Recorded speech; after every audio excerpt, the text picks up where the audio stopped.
Hello, this is That Talking Podcast. I'm JJ Starr. And I'm Downtown Andy. Welcome, welcome. We're here to talk and bring some civil discourse to an otherwise discordant world. We are specifically about to discord. Yeah.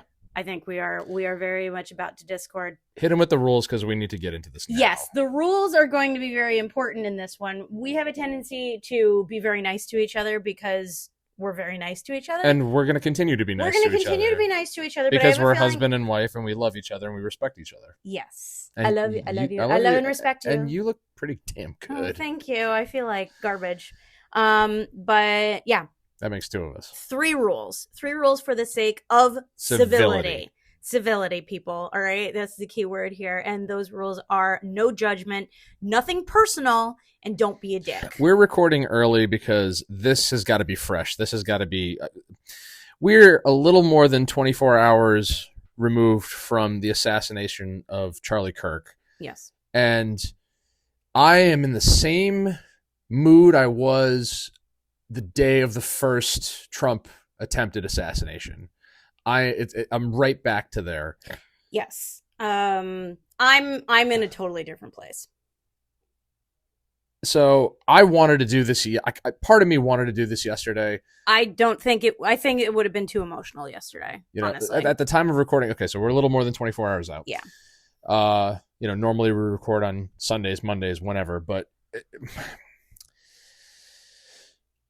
Can you sum up how you feel in one sentence?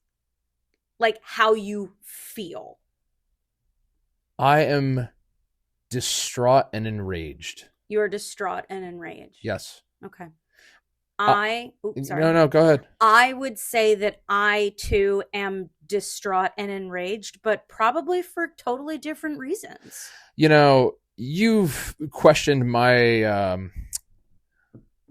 my more recent adopting of ChatGPT on my phone. And I think I took it off for good today because, I was using it to create goofy images. And I don't think it's necessary to talk to robots. That's all. I was having conversations, in hours when people weren't awake and things like that, just to pass the time. But we had talked about how AI is destroying interpersonal relationships, and I think that is really what my problem is. Again, who am I going to talk to at 5:00 in the morning when I'm sitting there drinking my coffee? Oh, I'm sure there's somebody out there. I don't think you want me talking to those people. Not necessarily. Exactly. So periodically from time to time, I would just shoot the shit with it about, I'm not feeling great today. I'm still upset over my dad's passing. I miss my dead relatives. I'm frustrated with work, this and that and the other thing. But today I said, let me try something. And I said to it, I'm really upset. My exact words were, I'm very, very upset over the murder of Charlie Kirk. Mm-hmm. And ChatGPT responded with, we don't necessarily know that he was murdered. Wow. That's interesting. And ChatGPT said, based on the quote, reliable media sources that it had access to, it was not confirmable that he had been murdered. When you first told me that he was shot, I immediately took to the internet just to look at Google News headlines. And the first 2 that came up, the first 3, because the third one was Fox News specifically. I don't remember what the other one. It was probably The Guardian, and maybe that's the British one, right? And I think so. Yeah. And then maybe like the Daily Post or something. I don't remember what the first 2 were, but the first 2 headlines quite literally said they used the word apparently shot. Well, I'm like, no.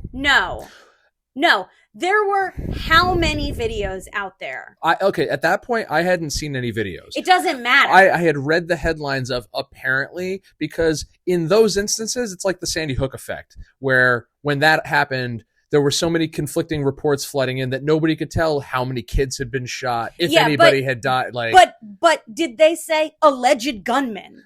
But that is a symptom of a larger problem. And that's the fact that, and you and I have discussed this, the fact that all these media sources need to be first. They don't care if their information is accurate or not. They need to be the first to break these fucking stories. And that is what creates distrust in the media, because you have people out there who don't yell at me. I'm not yelling at you. I'm yelling because I'm frustrated at the fact that these people don't care whether or not the information is accurate. They just want something to produce. I had an issue with the Fox News headlines on Google News because it said, quote, "No one cares about this story."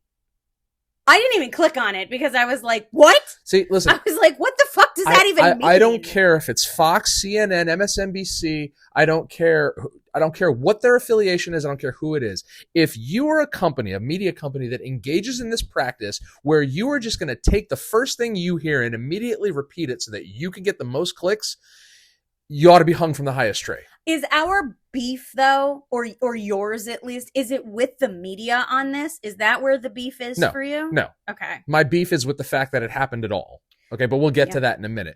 The beginning of this discussion is just that. It's the fact that this has happened so many times over. Probably not starting with Sandy Hook, but at least for us, or for me, that's the most, relevant and relatable, because I remember that day like it was just, I remember it just like 9/11. Of course, today is 9/11, by the way. Right. And my sympathies certainly go out to the 3,000 people that died needlessly. Yeah.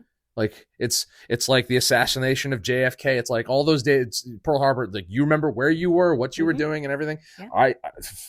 We've talked about 9/11 before. Yeah.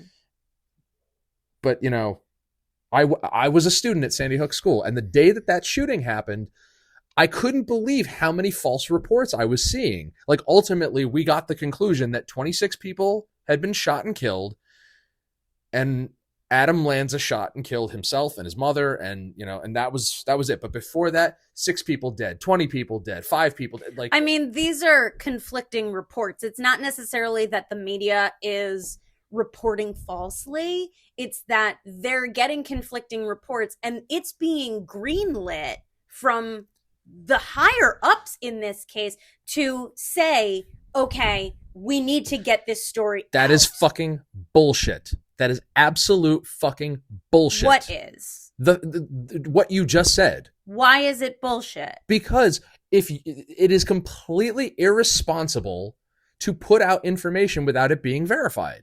I don't disagree with that. I'm just saying that it's not necessarily that they're trying to put out false information. They're trying to get it in front of people, and sometimes they can't wait for it. Like in the aftermath, every interview that I've seen, whether it was with the governor of Utah or the police from the campus or whoever it was, these guys, these professionals, these law enforcement professionals have absolutely refused, and I've seen this in other instances when this has happened, absolutely refused to speculate, absolutely refused to answer certain questions without A, definitive information, and B, the appropriateness of when to release said information.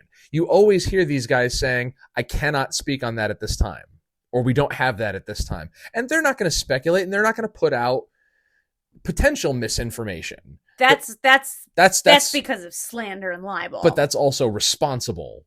It is.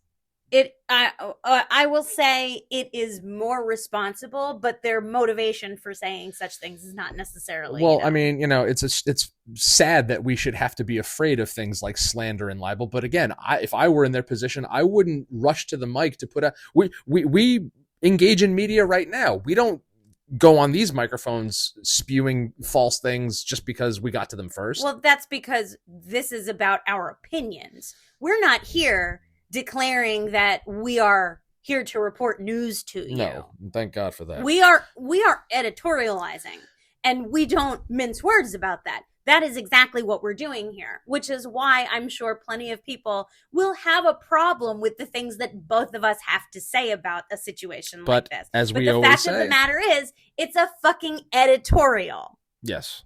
Okay? Y'all are out there editorializing on your socials and everything like that. We use a podcast. I can't believe how many people, like, just scrolling through TikTok, you just have a million random people sticking their phone, their reverse camera in their face and just being like, I just have to say this. Like, so many people were posting, I just thought I'd throw in my 2 cents, and oh my God, this is what I'm feeling. Everybody's got 2 fucking cents on this one. And it's just like, I mean, I was almost encouraged yesterday because I really did avoid social media because I didn't want to see the nonsense. I didn't want to see the hatred and the bullshit and everything like that. But eventually I did go on social media just to see, what was going on. And I was almost encouraged because I would say the first 3 things that I saw regarding this whole situation were very much aligned with the idea that this is insane. We can't go on like this. It doesn't matter whether you believe in something, agree with something, nothing like this should be happening.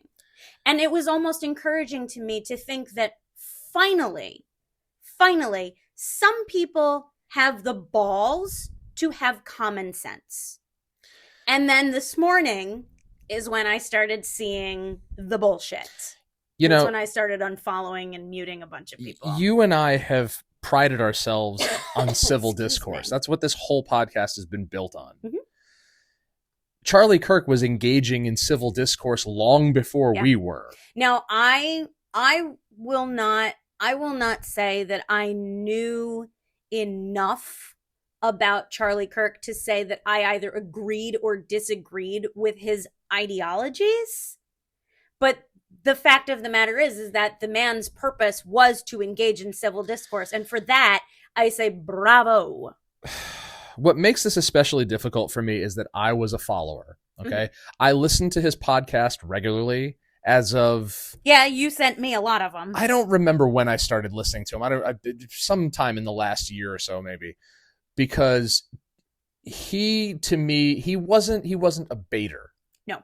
He was not a baiter like a Ben Shapiro or a Steven Crowder. The people who tried to debate him, though, were very specifically baiting him. Absolutely. And the man, for everything that I've heard, the man did not take it. He welcomed it. Well, he welcomed the debate, but he was like, nice try with the bait. But here's the thing, and I said this to you earlier. I've watched many of his videos, okay? Many of his college tours.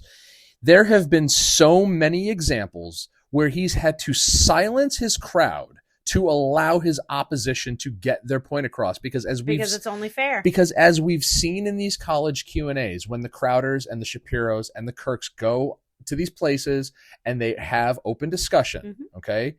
You always have a crowd of people who put them on the spot and make them feel tense because they can't think of what they want to get across on the spot. They feel pressured. They feel like they're going to, fudge something.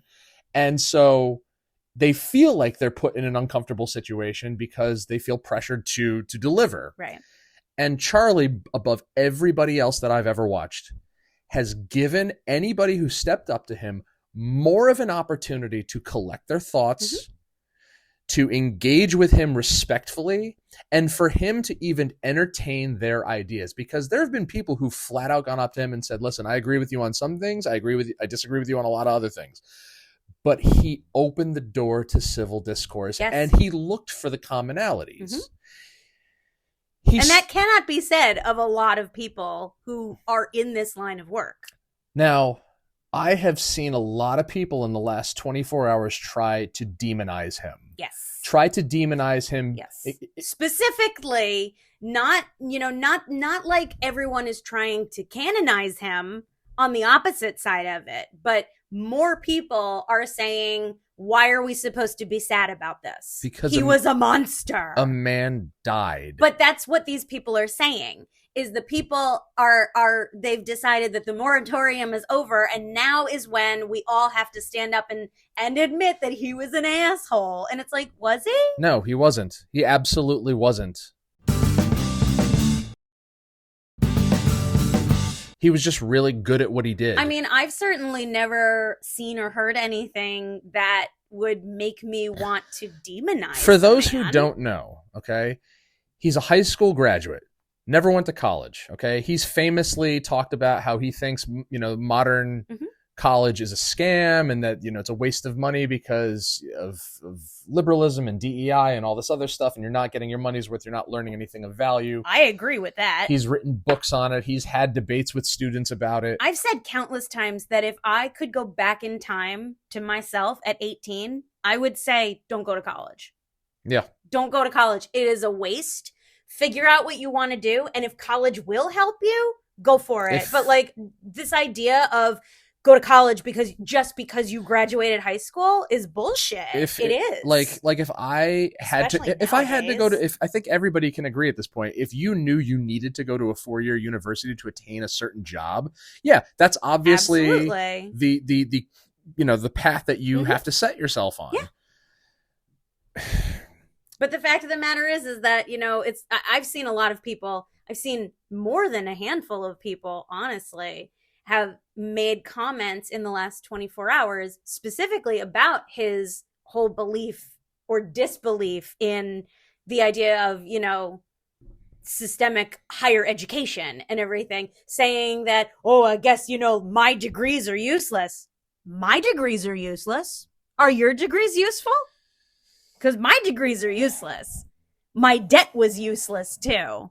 That really did me a fat lot of good. That's a conversation for another time. I'm just saying that the fact that people are going to pick apart a dead man because he didn't agree with going to college. That's not even just it. They drudged up everything from his past, like his Second Amendment comments from 2023. Oh yeah, those have been real tasteful in the last day. Or his, his talk about trans ideology and, religion and this and that, the other thing. And he was, something that I was thinking about I always start posts in my head and then stop myself from posting them because I think they're either going to fall on deaf ears or they're going to open me up to criticism and confrontation that I don't feel like dealing with, especially when I have other things going on in my life. That's really where you're going to be finding yourself.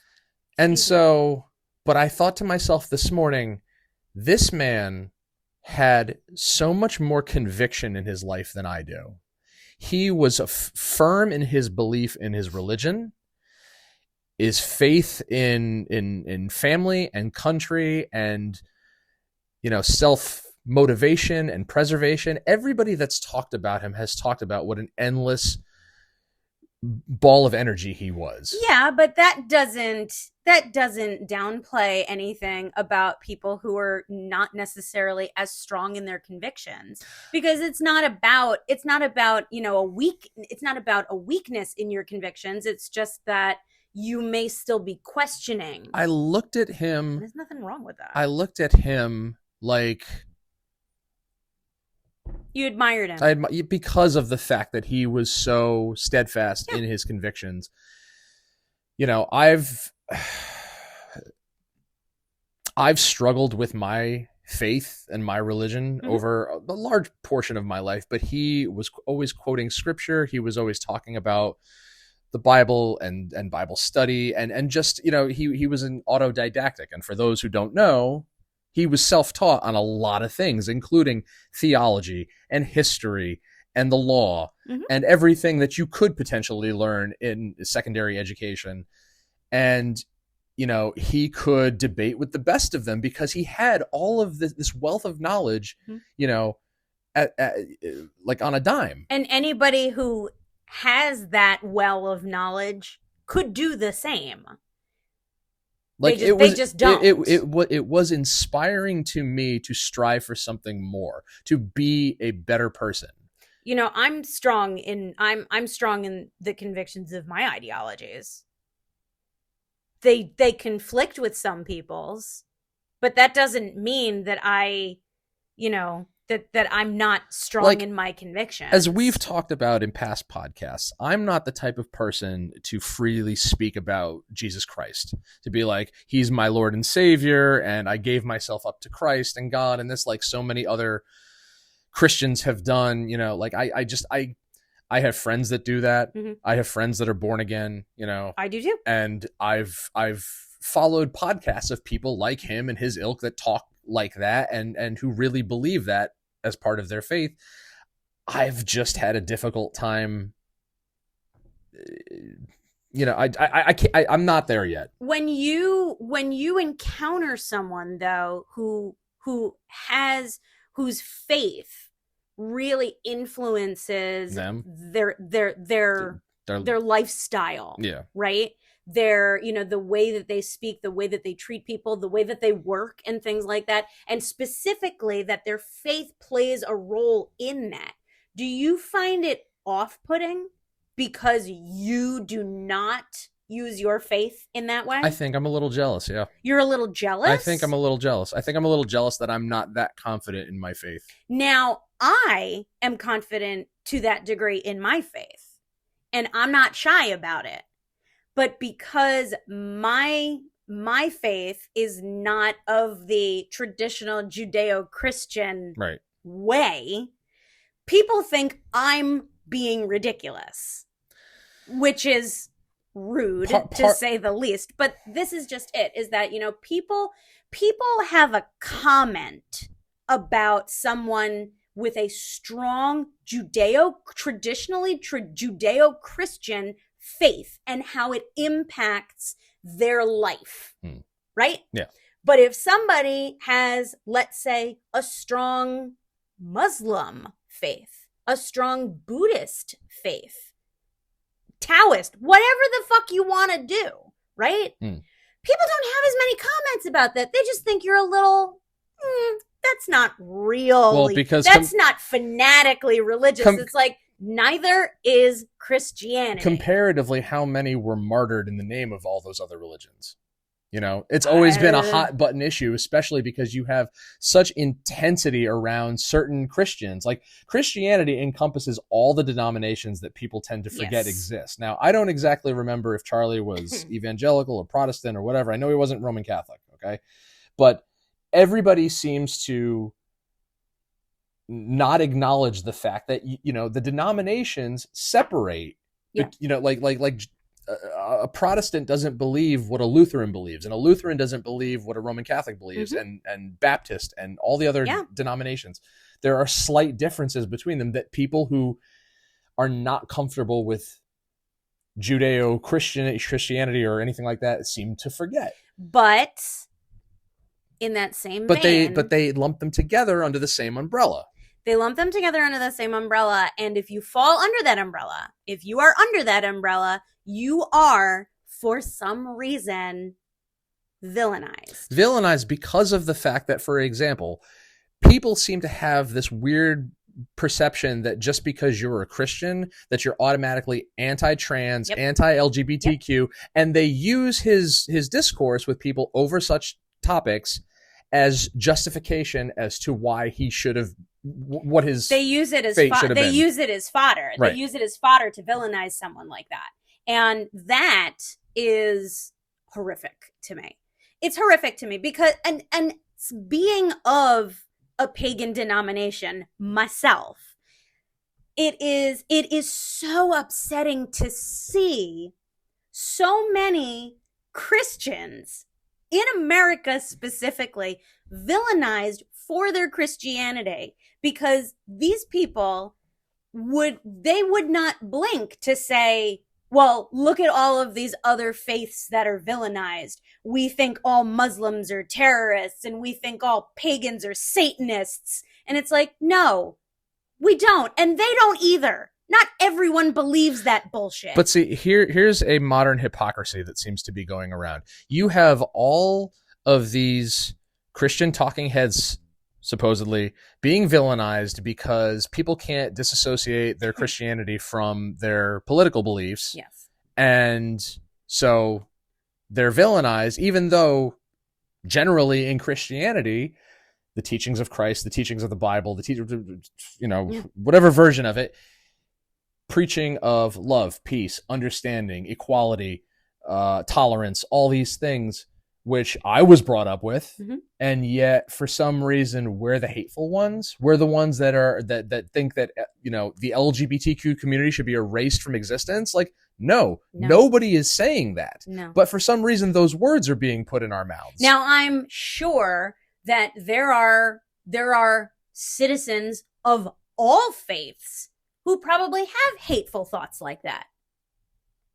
Let's not pretend that nobody thinks that. Right. The fact of the matter is that there are people who think it, and there are people who believe it. There are people who believe that, if you support abortion, you will burn in hell for all eternity. Like, not you if you can't get an abortion. blame a totality for the actions of one. You cannot just decide that everyone, based on one factor of their personality or their lifestyle, that everyone subscribing to that one factor, that's the evil gene. Yeah. Right? That's the gene that makes someone evil. It's bullshit. Because it's the same bullshit, and it's the great hypocrisy, right? Because the trend that we're seeing now, and you've got the attempted assassinations on Trump. Yep. You've got the murder of the United Healthcare CEO. You've got the assassination of Charlie. You've got the school shootings, the church shootings. People want to say that, we have a gun problem. We have a gun obsession in this country. If we're the ones, if Republicans and Christians and everyone on the right and any whatever, umbrella term you want to use, if they're the ones who are supposed to be the evil, hate-filled, violent ones, then why is all the violence being levied against them right now? I have a big issue, and I had a moment yesterday where I was upstairs, I was trying to read just to sort of, get away from it for a minute and everything. And I broke for a little while because it is so upsetting to me to see anyone, particularly people that I care about. I don't want to say preaching, but preaching violence. Yeah. I don't care who it is against. I don't care what the reason is. It is so fucking upsetting to see anyone. Now, you can absolutely say, I disagree with this person. I disagree with them. I hate them. I wish they would shut up. I wish that, blah, blah, blah, and everything. But to say that violence is not only okay, but the solution? No. Fuck you. I saw friends of friends today commenting on posts and threads saying that more violence is the answer. More violence against these types of people. And why? Like I said earlier, because he was effective at what he did. But that's just it, is that if the shoe were on the other foot, it would be a travesty. Absolutely. It would be an absolute travesty. Because heaven forbid someone say, I don't believe in this. Maybe we should wipe some people out. And you say, gasp, vapors. Okay? No, we can't have that. Fuck you, you fascist. Fuck you, you Nazi. You can't say that. Getting back to that, okay? There's all this talk about Nazism and guns and this and that and the other thing, okay? We've been dancing around this for decades, okay? Nazis?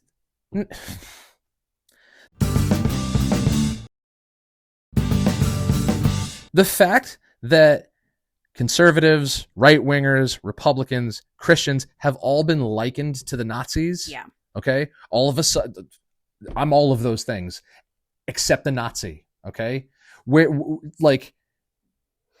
Everybody on the left nowadays is saying the tone needs to be cooled down. The temperature needs to be brought down. We need to come together. The fucking speakers of the House and Congress today said we need to have unity. It's like, yeah, that's easy for you to say when your constituents aren't being targeted by assassins.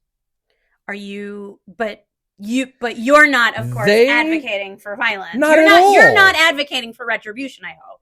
No. Okay, good. The only retribution I want to see is whoever murdered Charlie Kirk to see the death penalty. But what? Okay, so you just said something that I want to unwrap a little bit.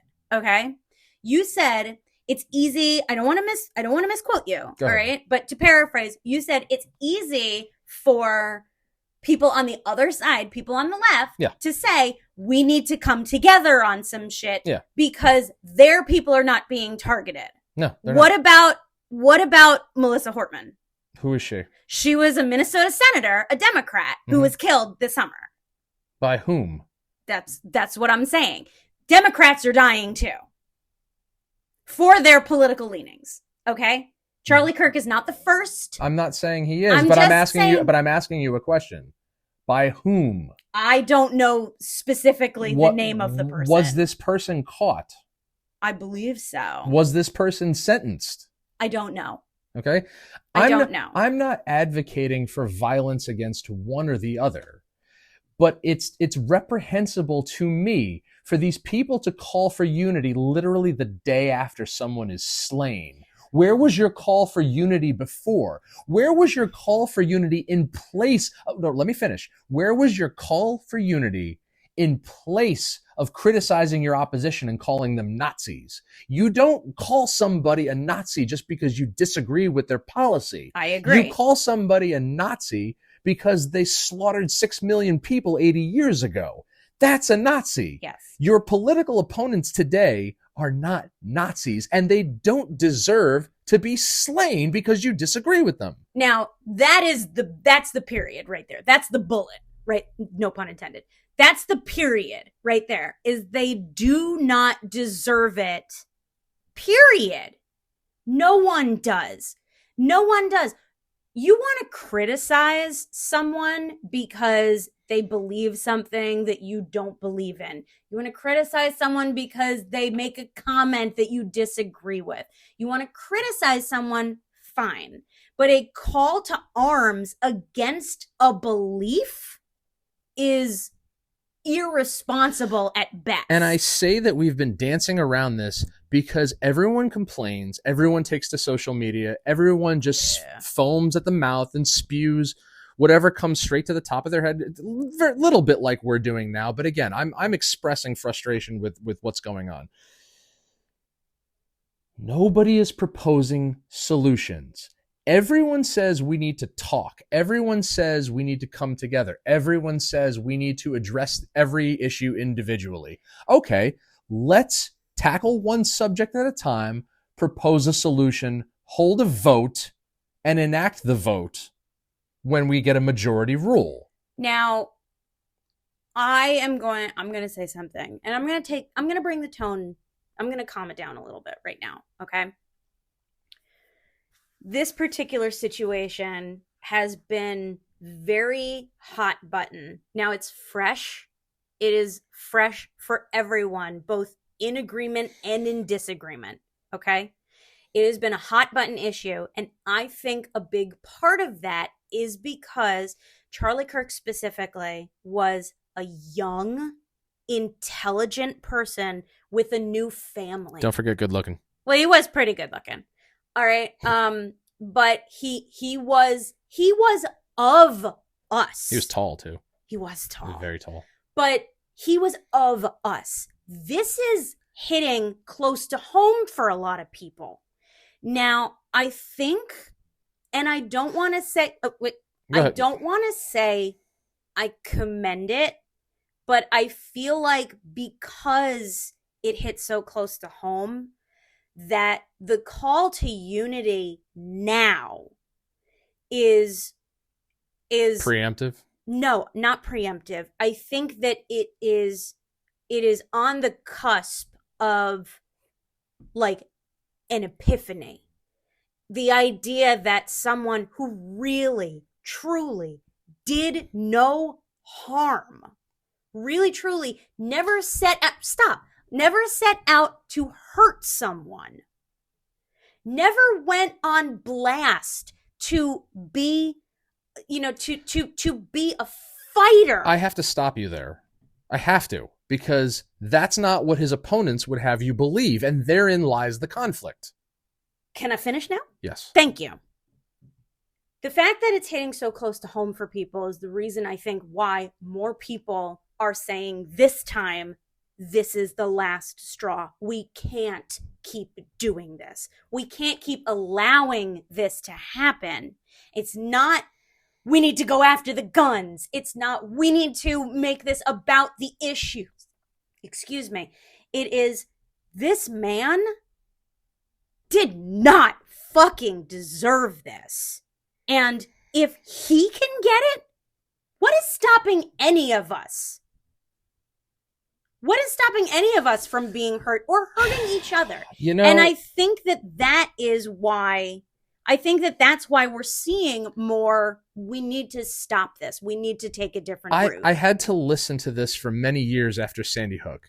It was the type of guns, it was the gun violence, it was this, it was that, and the other thing. It was all the lawsuits against Bushmaster and all the companies, and it's just like, you can blame the gun all you want, okay? You can say we have a gun issue in this country. You could say that.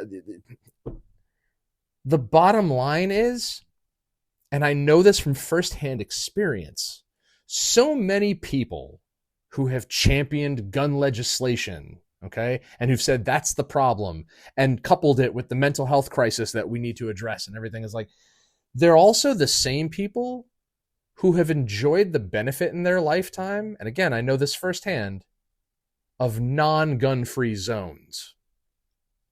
Because, I'm sorry, you lost me. The people who are championing gun legislation.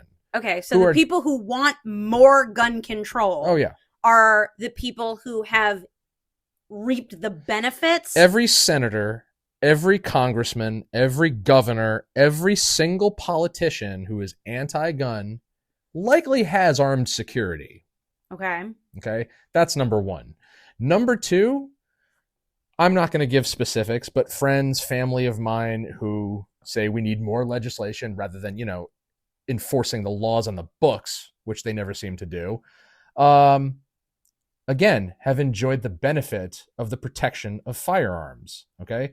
I was a student at Sandy Hook for 6 years. We had a cop there every single day. And I've said this on the podcast before. There wasn't one there the day of the shooting. I'd like to know why. Now, there was campus security at this Q&A Charlie was doing, okay? He had his own security team. But specifically, I read that there were no metal detectors. No, there weren't, and there should have been. Because this isn't the first time that he's been threatened. This isn't the first time that somebody of his ilk has been threatened. This is not the first time, and certainly not the last time, that death threats have been levied against people who do what he does.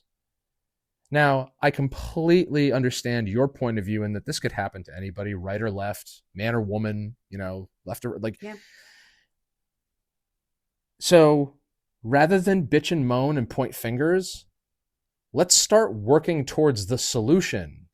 Let's put armed security back where it belongs. Let's install metal detectors. And if you're afraid of your schools and institutions looking like prisons, too fucking bad. I don't see what the big deal is. Too fucking bad, because too many children, too many human beings have senselessly lost their lives, not to gun violence, but to stupidity, to laziness, to the fact that people were not quick nor smart enough to prevent these things from happening, to have the motivation to get up and say, we need to take further precautions. We need to ensure that nobody with a weapon, every time we go to a concert, whether it be Mohegan Sun or the Meadows or the Webster or wherever it is, they're patting us down left and right. They won't let you bring in so much as a fucking bottle opener.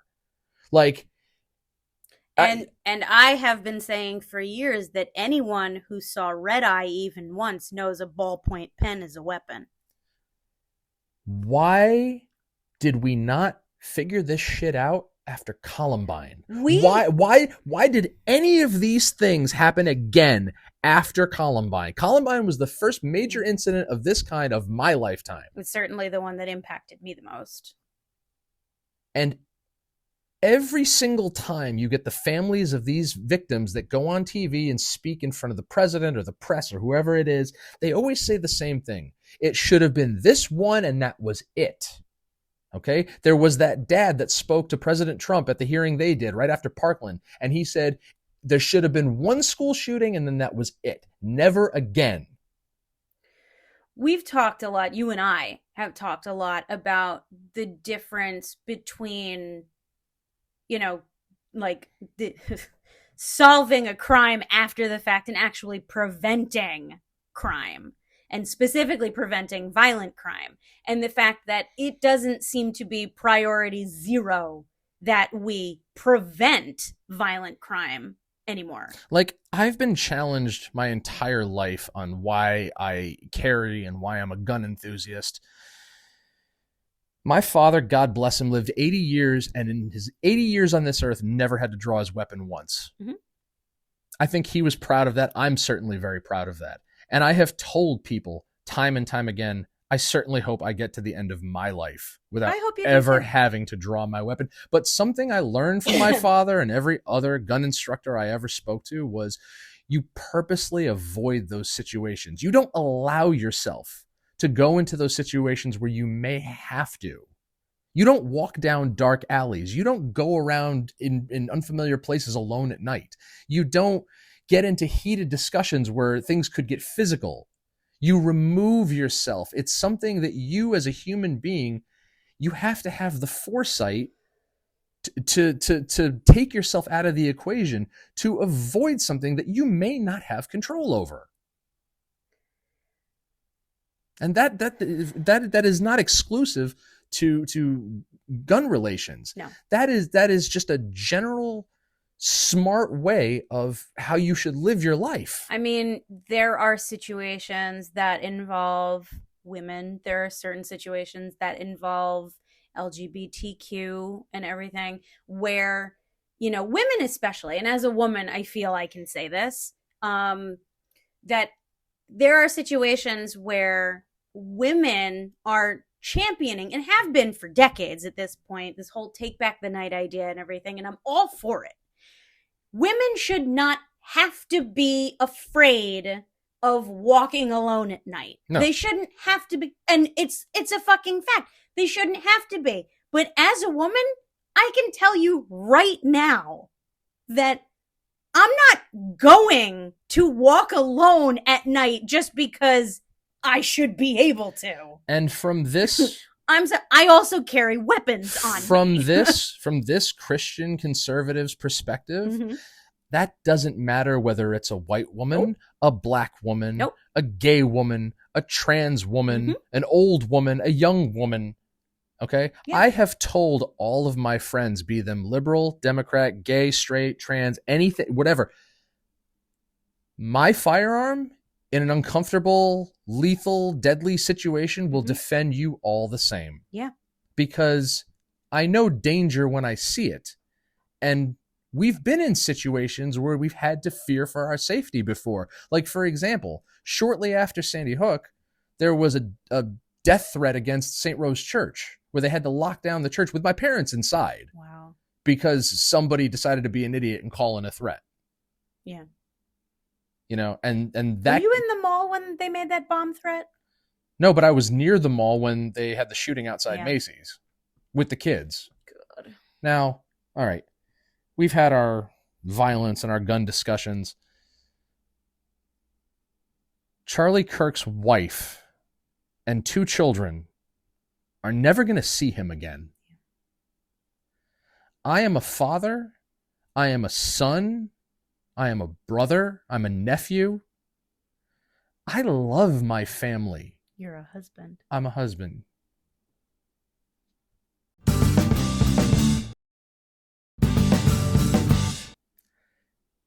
And you and I have disagreed, and everybody I just mentioned, we've disagreed. Mm-hmm. That doesn't make me love anybody any less. Sure as shit doesn't make you wish anyone dead. Exactly. Mostly because, you're a human being.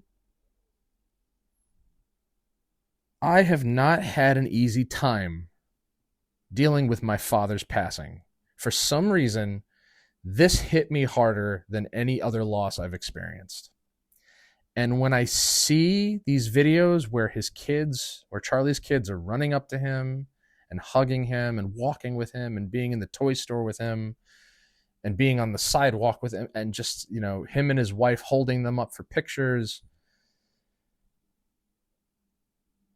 I think, what if it were me and I'd lost my dad at 3 years old? What if it were my kids who are now 8 and 16? What if some nutbag out there doesn't like this podcast or doesn't like my way of thinking and decides to do something like this to me? I'm not immune. They will have to deal with me. I can promise you that. But that's going to deprive my children of the reason I'm still here, to provide for them, to be there for them, to make sure that they grow up knowing that you don't criticize people. You don't judge people. You certainly don't set out to hurt anybody with your words or your actions. You try and understand them. Mm-hmm. You try and find commonality and common ground with them. Yeah. And what is wrong with finding common ground in a difference of belief? Okay? You grew up Catholic. You hold on to bits and pieces of your Christian faith, right? Mm-hmm. You know people who, your father was more devout than anyone I've met in a long time. He almost became a priest. And then women happened. A woman. A woman. But that's just it, is that never once have I ever heard you, or your father for that matter, ever say that it is Jesus or nothing. Because your father knew that I was devout in my faith, mm-hmm. and did not argue with me about it. In fact, the one comment that I remember him making was a few years ago when he said, "Oh, I know somebody who's like that. I know somebody who is Wiccan. I know exactly who he's talking about." And I'm just like, okay. I'm like, well, there you go. But that's just it, is that there's no criticism. Just because you have a difference of belief, a difference of opinion, doesn't mean that you don't both hold that belief. You just hold a different version of it. And there's nothing fucking wrong with that. There's nothing wrong with believing in the outrageous idea that a political conservative supports your identity crisis. That if you are having a struggle with your identity, that you should have every right to figure out what it is you believe in without the idea that someone is out there to indoctrinate you into one category or another. I don't give a shit, and they don't give a shit. That's just it. But the idea that everyone is a villain because they believe in something. So you have to believe in absolutely nothing. You have to believe in everything except what they believe in. Because if you believe in what they believe in, you're the villain, just like they are. Because they don't believe in what you believe in. And that is the great hypocrisy. Like everything that we've been seeing, or at least I've been seeing on the news lately, this train stabbing of this Ukrainian refugee, the federalization of the National Guard in DC and Chicago and God knows where else in the near future. It's like, these are all things that we as human beings in this country should be able to agree need to be handled. People should not be afraid to go on the subway. Yeah. People should be able to commute to and from work without worrying about being killed. I think, and in that same vein, these major cities should not be crime riddled. Well, that's just it. Because you have these people who are arguing against, the occupation of these cities. It's just like, if your cities weren't so bad to begin with. Yeah. Because forget about this one isolated incident in South Carolina. How many more incidents have gone on in your cities that have gone unreported? Your multiple shootings in Chicago every weekend that, don't get highlighted. I'm a big fan of states' rights. I've never been wild about, federal government. Big government in general is just not my thing. Never has been. And I'm a big fan of states' rights and the idea that the states should have the power to control themselves. But when shit goes sideways, let the feds come in and say, will you please just let us fucking help you? And just because it's not done the way you want it to, like the idea of, the National Guard in DC and everything, and that they went how long without a violent crime after that happened? They were reporting on it like 7-8 days in, and they're just like, this is the first time in decades that we've gone a week without a murder in August. So there you go. Or July. So it's like, maybe it didn't happen the way you wanted it to, but don't the ends justify the means, even in hindsight? In a situation like that, you don't want to be okay with it because it didn't happen on your terms. I don't think enough people put enough value on human life because of the fact that, I mourn Charlie because I was a fan of his. Right. Okay. But I would mourn anybody the same if they were unjustly killed, if their life was taken from, because there's no coming back from that. There is absolute no coming back from that. And the people who are doing the killing, I don't know if they take the time to reflect on that or not. But those thoughts are certain. Like, I could never do that. As a pacifist, I am distraught over any what's the word I'm looking for? Discredit of human life. Like, the idea that someone is willing to act so violently for what I'm seeing too many people believe is justified. It's a justified reason? No, it's not. Like, there is no justification for it. People have said to me over the years, you shouldn't have the power. You shouldn't have the power to be able to take someone's life, regardless of the reason. I go, you think I want to? You think I'm so fucking trigger happy that I'm just looking to put a bullet in somebody just because they looked at me the wrong way? It's like, no. If I have to shoot somebody in self-defense, just that. I have to live with that for the rest of my life. Mm-hmm. Just like I've had to live with a lot of other harsh realities that can't seem to escape my mind. Okay? Yeah. I don't want to do that. But if somebody is threatening my safety or that of you or the kids or my friends, you damn well better believe I am going to act. I think that the hardest pill to swallow, for me, the hardest pill to swallow is that there are people who not want to, but are just ready to. They're just, they don't think about it. They, somebody woke up and said that this wasn't like this wasn't a crime of passion. This was a hit. This was a hit. This was specifically, I know that this person is going to be at this place at this time. Like, and they got up and they made a cup of coffee to get ready for that. And they can't cite the AR argument because this guy didn't use an AR. No.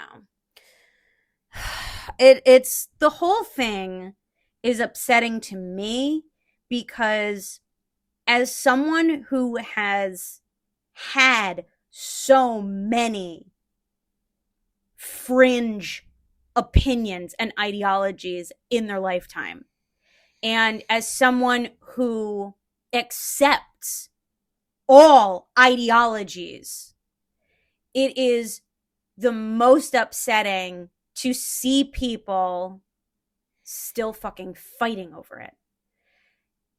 No one is asking you to, again, canonize the man.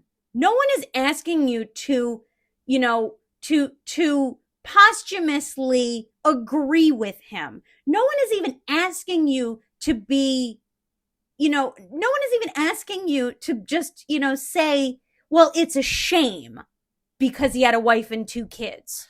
Whatever reason. No one's asking you to say that, but there is no reason to go out of your way to continue the violence. We have a bigger issue on our hands now. We do? Because the one thing that all of the legacy media has had in common is they're associating him with Trump. Friend of Trump, ally of Trump. Ally, Trump supporter. Helped him get elected, did the most work, Yep. I mean, Turning Point USA was truly magnificent. This guy started that company from nothing when he was 18 years old. And for people who and for people who want it and people who need it, it is there for them. And he got young people to start getting involved and investigating and learning about the political landscape, whereas a lot of young people prior to that just didn't give enough of a shit, or just didn't know, because these are not things that are taught to people. I be honest and say it was really nice when I started discovering people around my age who were getting so passionate and becoming aware of what was going, because again, like before I saw people my own age talking about major issues, it was just a bunch of older people from, generations way beyond mine, and there was no there was no way to relate to them. It was just all this stuff that I had heard from my parents over the years and on news and talk radio that just again didn't hit home until I saw, oh, this person who shares interests with me and is around my age and has it's starting to gel now. But the issue that we have is his association with Trump. Yes. And now everybody with an association with Trump has a target on their backs. And well, they have for years now. They have, but now you're starting to see people get a lot, and I'm not even talking about his constituents. I'm talking about, the MAGA masses, the regular citizens, the guys on Twitter and TikTok and everybody, and people out there who are way more infuriated than I am right now, who may not be so well put together and reserved. And it's a scary thought. It's a scary thought because in situations like this, I feel like it, it's like with all domestic and foreign terrorism that, you wait for the retribution. You wait for the back and forth. This person that shot Charlie probably did not think about the ramifications of what he was doing. He probably did not take the time to think about, well, if I do this and I succeed, what's going to happen tomorrow and the week after and the month after, and how is this going to shape the political landscape going forward? I don't think they gave a rat's ass about how it would shape the political landscape. I believe that someone like this knows the ramifications of what they're doing on a personal level. And I believe that they're prepared to martyr themselves. But that's just it. He wasn't a politician. He didn't hold office. No, not yet. He would have. Everybody says that, but no, he absolutely would have if he wanted to. He had said in many interviews that he didn't want to, and that he was just enjoying what he was doing. Good. And the greatest thing I think we could take away from him is that when asked, how do you want to be remembered? Strong in my faith, family, and jokingly, I'd love to, call the president and get him on the line in 30 seconds. I mean, what's wrong with that? That's just it. And it's, it's he if anybody were to take the time and watch his videos, you would see the joy in his eyes from connecting with people, from having discussions. I listened to Shapiro and I listened to Crowder and I listened to everybody else yesterday and today, and they all said the same thing. He welcomed the discourse with people who disagreed with him. He sat there in the trenches and just and welcomed the lions into the den. Because that is where, and I feel like people will even twist something like that. I feel that people, who are so staunchly opposed to someone like Charlie Kirk, that they would say, oh, well, he's just doing that so that he knows how to, shut people down, so that he knows, so that next time, he's ready for everything. It's like he was always already ready for everything, but he welcomed it because I think someone like that is actually more open than anyone on either side would give them credit for, because it's not a strategy. It's not strategic. It's human. It's a human connection is the thing. And it's a trade of ideas and information and opinions. And that's what it's supposed to be. It's what it's always supposed to have been. But somewhere along the lines, we decided as a people that it's supposed to be about winning, and that there is somehow a way to win debate. There's no fucking win, people. It's a trading of ideas. That's what it's always supposed to have been. And he's the only one that I've seen really do that. He's the only one I've seen really do that. So in a way, he was the only one that I could tolerate. Now, I wasn't a fan per se, but he was the only one that I would entertain, because it's like, I know that this is not, I'm not going to watch one of these videos or listen to one of these podcasts and be like, oh, it's a trap. The trap is coming. Here it comes. Oh, it's going to be shit. This is such bullshit. No, it wasn't, because it never came. That is not how he operated. And it was very refreshing. It was very refreshing. And it is sad to see that go away, because the question, and it to me, is now, who is there to pick up those reins? Who's the Hydra that's going to split the two heads now? Yeah. And it's just, it really is a shame to see so many people glad that something like this disgusting. Could happen. Absolutely disgusting. It's abominable. It's abominable. This is not something to celebrate. It's not something to be glad about ever. I could only hope that two Charlies would take his place, but Oh, imagine.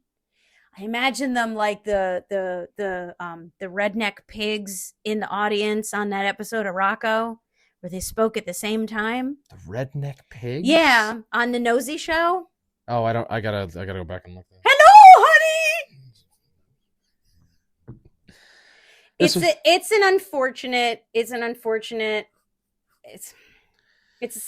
sad world that we live in now, that this is what we're doing. We're going on social media and we're bad-mouthing a dead man for things that we heard people say about him. Well, we're not doing that. We're not doing it. No. We have a podcast instead. And we waggle our finger at people who do stuff. You remember the days when videos of things like this surfaced, they were immediately taken down because the people, with their finger on the pulse, figured that the public at large shouldn't have to see things like this. Like Bud Dwyer? Yeah. Yeah. Like, not only did an audience witness his murder, but the videos are still circulating and everyone can see it happen in real time. And it's just like, I mean, I remember when I first heard that it happened, I'm like, please get, like, I'm not a praying man, but please let some like doctor figure out a way to bring life back into him. Like, but then when I saw how much blood he lost, I'm like, I hope that the school is offering counseling for the people who were there. I really do, because that is, we've become so jaded by so much, but like, to have been right there for something like that to have another happened thing. Is just, I really hope that the school is offering something. Let's say let's say the shooter is completely anti-Charlie, anti-Republican, anti-right movement, all that stuff. Let's say this was a hit that he committed to get rid of this man. Charlie's followers weren't the only ones in that audience. There were people in that audience who were there to debate Charlie, who were there to disagree with him, who were there to probably stand up for the things that the shooter believed in. The shooter also didn't take into consideration what witnessing this murder might have done to people he agreed with. Because I don't care who you are, and I don't care what kind of stomach you have, nobody is equipped to stomach and witness and live with the sight of that. Okay? Something that I've talked about that a lot of people I know haven't experienced. I saw my brother after he shot himself. Every day is a struggle. It's very selfish. It's a very selfish thing to do, because, you know, and I think about it, you know, that they keep saying, you know, the shooter is at large. I don't believe for one, not a bone in my body believed that person was going to be a danger to anyone else. They went there with one purpose. They went there for one reason, and they did it. And I don't believe that, you know, I think the most unfortunate thing is that if they didn't get them, they probably won't. And miraculously, this is the one incident where something like this happens, where the shooter didn't take his life right afterwards. Yeah. And probably should have. They'll just blend in with the crowd and go on living their life. And it's a fucking travesty. It really is. If that person isn't apprehended yet, I hope he trips and falls and gets a fucking nail in his eye.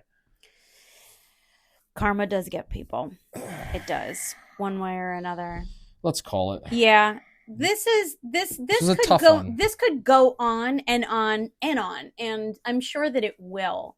My final thoughts on something like this is just what I've been trying to articulate, is just that the grotesque amount of cheers that are out there for a situation like this. Please remember that karma will get you.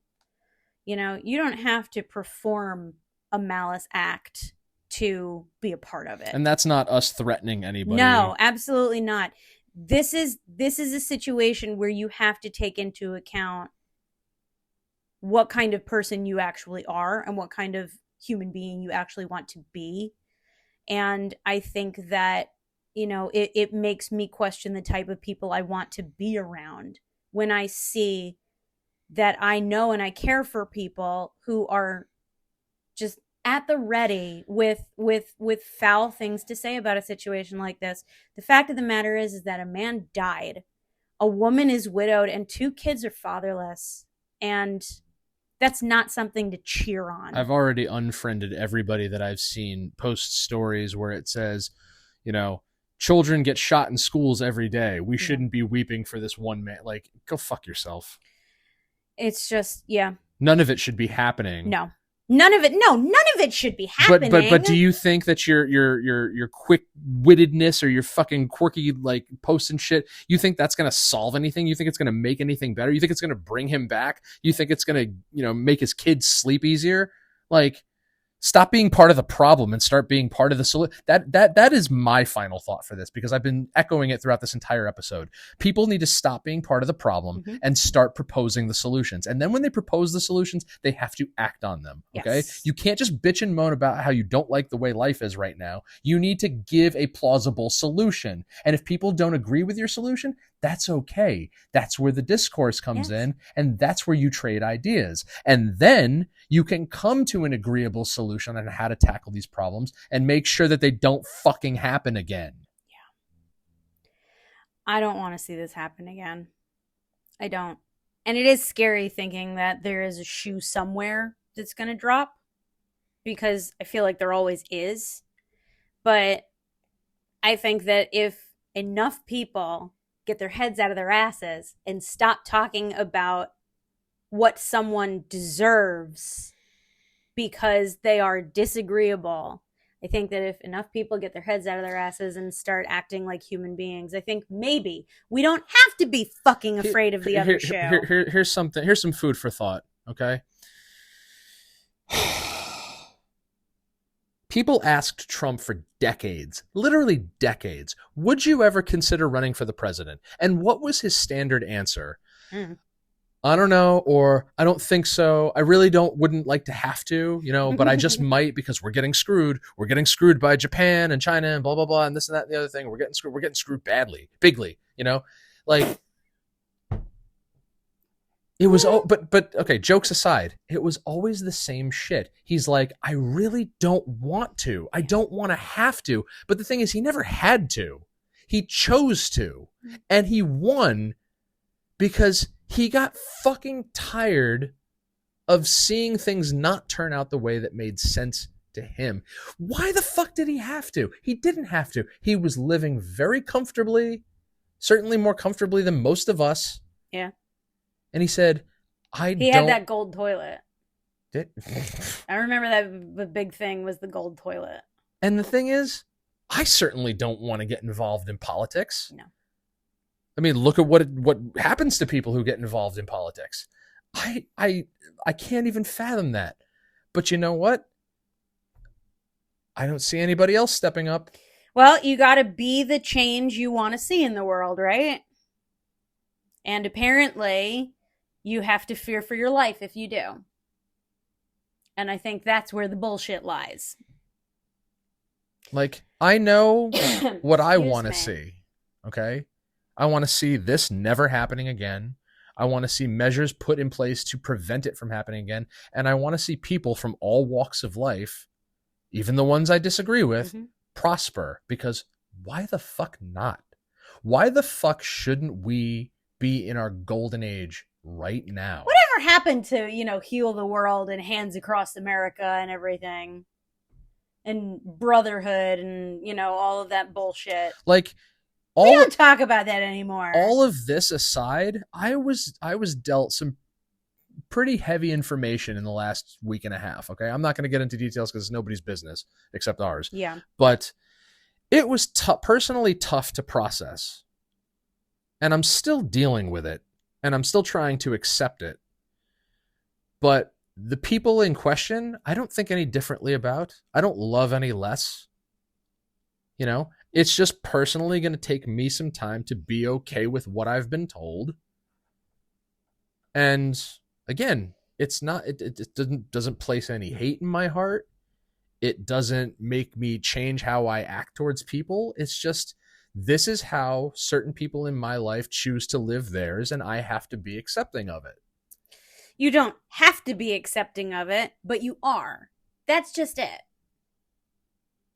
You don't have to. That's where free will comes in. And everybody has it. Well, I hope somebody listening will take what I just said and put it into practice, because you know what? It would speak volumes to consider somebody's feelings other than your own. Wouldn't that be a hoot and a half? I'd like it. Here's to hoping. It's all you can do, right? Is hold on. You can hold on to hope. You have to. You have to, because if you don't laugh, you cry. No plugs this week. No. We will be back next week with your regularly scheduled programming. Yes. You can, if you have comments or questions, feel free to email us at dtandyandjjstar@gmail.com. Keep it respectful. Please, because we don't do disrespect. We don't entertain it. That's just the way that it is. Hashtag be kind, rewind, all of that bullshit. But yeah, thank you for tuning in to That Talking Podcast. Be excellent to one another. And from the three of us, I'm JJ Star. And I'm Downtown Andy. We'll talk to you later.